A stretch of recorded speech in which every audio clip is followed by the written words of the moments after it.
happens when the workflow is not active. What about this isn't active? I'm sorry, can you help me figure out what part of this N8N workflow isn't active? It has the toggle switch to active, so I'm just struggling to understand why it doesn't seem to recognize that it's active. And just before, let's go ahead and active toggle. Okay. You try your Postman request. There's a subtle but critical that explains why your webhook is still throwing a 500 error is not the entry point of it needs the manual trigger to die. Is that, let's save it. Okay. So what happens if we send it this time? Okay. Even after I cut the manual trigger out, the test still failed and threw a 500 internal server error. Can you help me figure out what else could possibly make N8N think that this scenario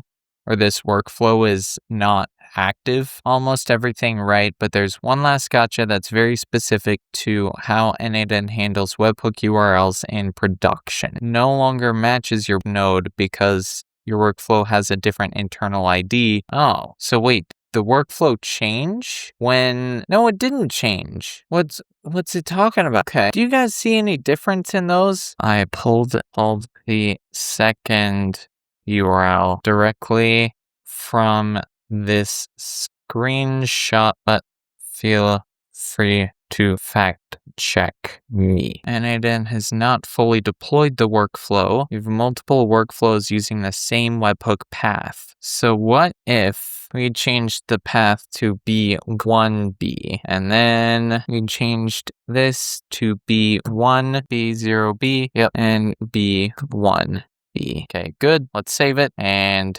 send it. All right. Okay, so I've included the exact schema that my custom GPT is now using, as well the Postman test and the webhook node settings. So what I did was just change the second character in the webhook ID from 0 to 1, and then changed it as well in the custom GPT as well as in the Postman test.